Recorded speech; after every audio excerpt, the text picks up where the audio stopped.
अरे आंगन की छवि अधूरी थी, महारानी भी हैरान भई।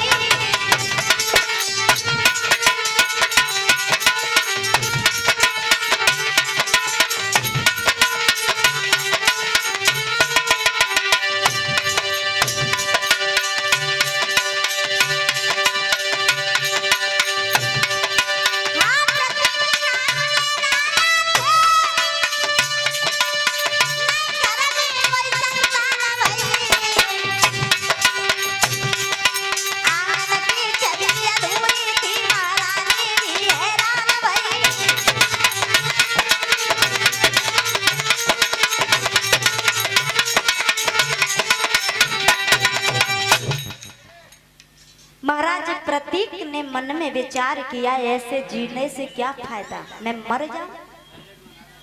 मरने के लिए जंगल में चले हैं तो वही सप्त ऋषि मिल जाते हैं। सप्त ऋषि ने कहा क्या बात है, तुम तो दिखने में राजा लगते हो।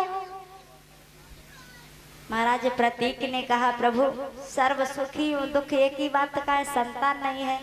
तो उस बालक को लेकर के महाराज प्रतीक को दे दिया। महाराज प्रतीक उस बालक को लेकर के दरबार में आए। धीरे धीरे वो बालक बड़ा होने लगा, जो जिसका नाम शांतनु था। ये महाराज शांतनु बने आगे चल के। तो महाराज शांतनु को राज्य सौंप करके महाराज प्रतीक भजन करने के लिए चले गए। इन महाराज शांतनु का विवाह गंगा के साथ हुआ, लेकिन गंगा ने भी इनके साथ तो विवाह किया, कुछ शर्तें मनवा करके कि मैं जो भी करूंगी, जहां जाऊंगी, आपको कोई मतलब नहीं, ठीक है। विवाह हुआ तो जैसे ही गंगा मैया ने पहली संतान को जन्म दिया तो संतान को लेकर के चली हैं। तो महाराज प्रतीक ने देखा, खबर पाई, जैसे सूचना मिली कि पहली संतान जो है बेटा हुआ है, तो बेटा की खुशी अपार होती है। बड़े खुश हुए, बहुत खुश हुए। लेकिन दासी ने बताया महाराज महारानी जी बेटा को लेकर के जंगल की ओर गई हैं। तो उनको बड़ा उदासी हुई, सोचने लगे चल करके देखें आखिर में ये जाएगी कहाँ। गंगा मैया बेटा को लेकर के चली और जैसे ही पहुंची तो अपने पुत्र को गंगा की धारा में बहाने लगी। कैसी आवाज कर दे, क्या कर दो। पहली संतान को बहाया, लेकिन महाराज शांतनु कुछ न कह सके। धीरे धीरे दूसरी संतान हुई, उसको भी बहा दिया। 7 संतानों को बहा दिया। आज महाराज शांतनु कठोर दिल करके जो ही शांत रहे, कुछ नहीं बोले। जैसे ही 8वीं संतान हुई, 8वीं संतान को लेकर के गंगा चली हैं। महाराज शांतनु बोले आज नहीं, मैं चुप रहूंगा। तुरंत ही जा करके गंगा से पूछ ही लिया,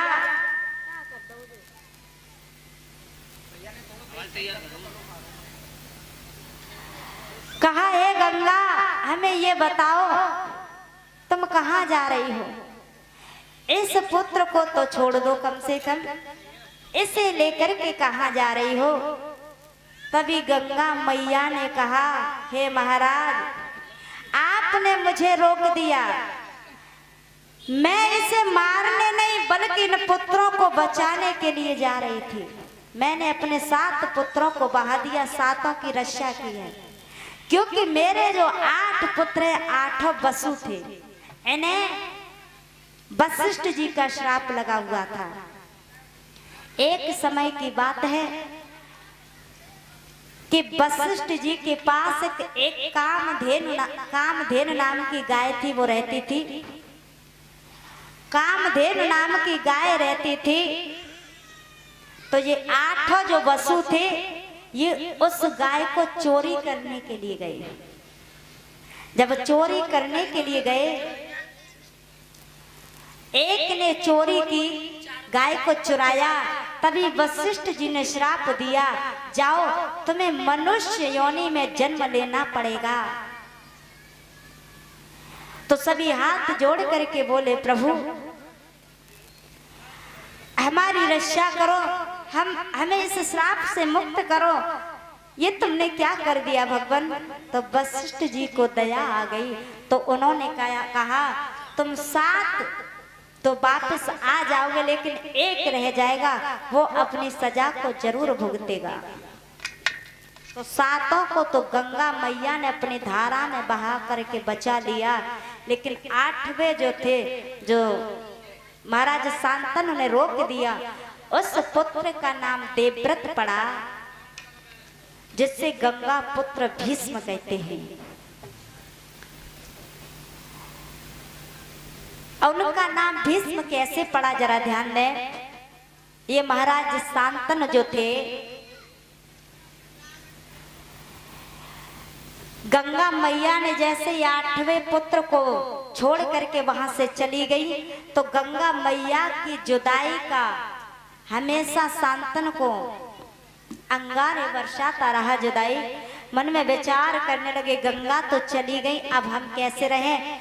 तभी गंगा ही तट पर, एक नदिया तट पर उन्होंने एक धीवर की कन्या को देखा, जो बहुत ही सुंदर थी, उसका नाम भी सत्यवती था। उन्होंने उससे विवाह करना चाहा, लेकिन मन में विचार किया, हमारा पहला पुत्र जो है, हम उसको छोड़कर भला दूसरा विवाह कैसे कर सकते हैं। तब इस बात का पता चला देवव्रत को, तो देवव्रत ने कहा, पिताजी आप चिंता न करें, मैं भीष्म प्रतिज्ञा करता हूँ, आपके राज्य से जरा भी हिस्सा नहीं लूंगा, आप अपना दूसरा विवाह कीजिए। तभी महाराज शांतनु ने सत्यवती के साथ विवाह किया। इधर विवाह करने के बाद बड़ी खुशी घर में है। महाराज शांतनु बड़े प्रसन्न हुए। धीरे धीरे समय गुजरता गया। सत्यवती के 2 पुत्र हुए, चित्रांगद और विचित्रवीर्य। शांतनु की मृत्यु के पश्चात भीष्म प्रतिज्ञा के अनुसार चित्रांगद ही राजगद्दी पर बैठा, किंतु थोड़े समय के पश्चात एक आक्रमणकारी ने हस्तिनापुर पर आक्रमण कर दिया। इस आक्रमण में चित्रांगद शहीद हो गए। उनके स्थान पर भीष्म जी ने विचित्रवीर्य को राजगद्दी पर बैठा दिया। अब भीष्म जी की ये इच्छा थी कि विचित्रवीर्य का भी विवाह हो जाए, क्योंकि वो स्वयं जीवन भर कुंवारे रहने का संकल्प कर चुके हैं, तो वंश भी आगे बढ़ना चाहिए। विचित्रवीर्य की शादी भी आवश्यक है। उन्हीं दिनों भीष्म जी को खबर मिली कि काशी नरेश की 3 लड़कियां हैं, जिनका स्वयंवर है, होने वाला है। बस भीष्म जी वहीं पहुंच गए विचित्रवीर्य को साथ लेकर के। जैसे ही काशी पहुंची तो उन्होंने काशी नरेश की 3 लड़कियों को देखा। भीष्म जी को यह पता था कि इन राजकुमारियों से शादी करने के लिए देश विदेश से बड़े बड़े राजकुमार आए हैं। बोले यदि ये मौका हाथ से निकल गया तो शायद विचित्रवीर्य का विवाह नहीं हो पाएगा। इसलिए उन्होंने बलपूर्वक 3 कन्याओं को रथ में बिठा लिया। इनमें से एक लड़की थी जिसका नाम था अम्बा। भीष्म जी से हाथ जोड़ करके बोली, ए प्रभु, पहले मैं शाल्वराज से प्रेम करती थी और अब भी करती हूँ। मन ही मन में उनको अपना पति मान चुकी हूँ, इसलिए आप मुझे शाल्वराज के यहाँ पहुँचा दीजिए तो मेरा जीवन सुखी हो जाएगा। भीष्म जी बड़े ही दयालु थे। उसी समय अम्बा को अपने रथ में बिठाया और राजा शाल्व के यहाँ ले गए। जैसे ही वहां पहुंचे तो साल्वराज को यह पता चला कि अम्बा को तो भीष्म जी ने उनका अपहरण कर लिया था, तो उन्होंने शादी करने के लिए इनकार कर दिया। अब तो अम्बा चारों ओर से दुख से घिर जाती है। उसी समय भीष्म जी ने मन में विचार किया कि मैं तो सारे जीवन कुंवारेपन का ब्रह्मचर्य का संकल्प ले चुका हूं। अम्बा ने कहा मेरे सर पर तुमने कलंक का टीका लगा दिया अपहरण करके, अब मैं भला कहां जाऊं। उसी समय वो जंगल की ओर निकल गई। इधर विचित्र वीर की दो रानियां थी, अंबिका और अंबालिका। दोनों की संतान नहीं हो पाई। तभी देवर्षि नारद ने आकर के बताया एक ही कारण है जो कि इनकी संतान हो जाएगी। कौन सी? अगर आप अपने घर में अश्वनी कुमार को बुला ले तो आपके यहाँ जरूर संतान हो जाएगी। अश्वनी कुमार को बुलाया गया, आंगन में बैठे हुए हैं। उन्होंने कहा एक ही तरीका है जो कि इनके संतान होंगे। ये दोनों रानियां मेरे सामने से नग्न होकर के निकल जाएं, तभी इन दोनों के संतान होगी। रानियां मन में विचार करने लगी, ये हमारे जेठ के समान है, हम भला इनके सामने से होकर कैसे निकलें। तब तो एक रानी ने अपने शरीर पर मिट्टी को लपेटा और मिट्टी को लपेट करके जैसे सामने से होकर निकल गई तो उसके महाराज पांडु पैदा हुए। दूसरी रानी ने अपनी आंखों पर पट्टी बांधी, पट्टी बांध करके निकल गई तो उसके महाराज धृतराष्ट्र पैदा हुए। उन दोनों रानियों की एक दासी थी जो बुरबुराती हुई निकल जाती है, उसके महाराज विदुर पैदा हुए। अब तो दोनों रानियों के गर्भ से जब संतान हुई तो ये धृतराष्ट्र जो हैं इनके 100 पुत्र हुए, जो सबसे बड़ा पुत्र जिसका नाम दुर्योधन है, जिन्हें हम कौरव कहते हैं। और ये महाराज पांडु जो है इनके संतान नहीं हो पाई क्योंकि इनको श्राप लगा हुआ था। एक समय की बात है, ये शिकार करने के लिए गए तो हुआ क्या, जैसे ही शिकार खेलने के लिए चले हैं, घोड़ा को सजाया कैसे,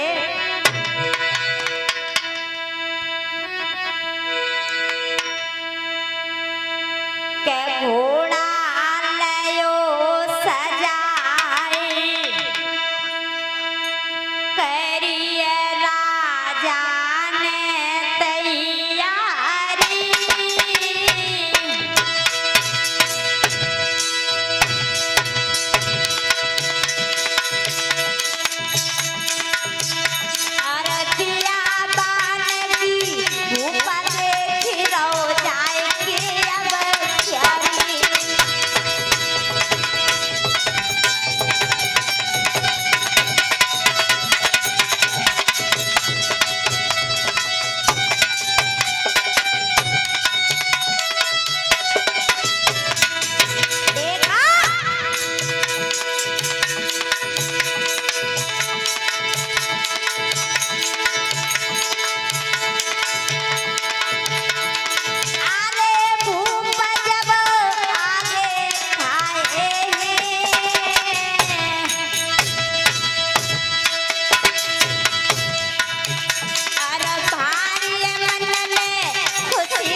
धनुष के ऊपर